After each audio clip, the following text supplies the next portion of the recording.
Тумысынан аса дарынды ақындық пен жыршылық өнер көкірек сарайында телі дамыған өнерлі жанның сирек таланттың бірі Бекұзақ Жақсанұлы Тәңірбергенов 1958 жылы 24 желтоқсанда Арал ауданының Октябрь ауылдық кеңесінде дүниеге келген. Бекұзақтың алғашқы ұстазы өз әкесі Жақсан Тәңірбергенұлы жігіт күнінде жыр жырлап, игі жақсылармен көп жолдас болған. Жақсанның ұстазы сол кездегі Чкалов колхозының басқармасы болған атақты Бітімбай ақынның болысы, Жаңаберген жыраудың туған інісі Сахитжан жырау.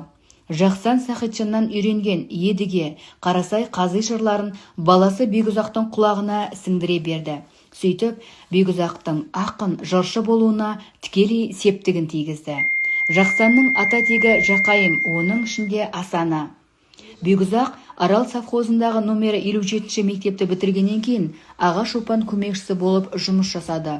Одан бергі жерде өнер саласында. Бекұзақ айтыс өнерінің үздік өкілдерінің бірі.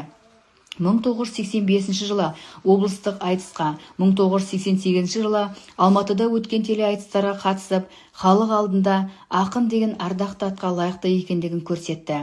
Ол сыр бойындағы ежелгі дәстүрлі айтыс өнерінің үлкен үміт күттіретін өкілдерінің біріне саналды.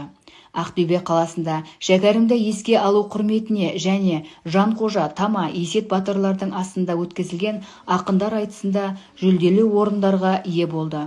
Сонымен қатар халықтың сүйіп тыңдайтын әндеріне айналған Асубұлақ аруы, Шолпаным сияқты айшықты әндердің авторы, композитор. Бекұзақ кезінде ақын Әбілхан Махановтың аса назар аударып талантына ден қойған бірегей шәкірті.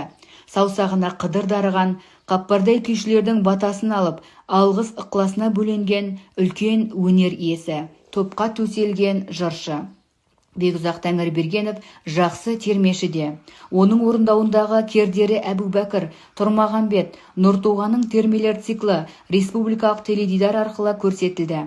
2001 жылы Тұмар баспасынан Дүние саған не дейін атты өлеңдер жинағы шықты. Бекұзақ Тәңірбергенов небәрі 44 жасында жарық дүниемен қоштасты.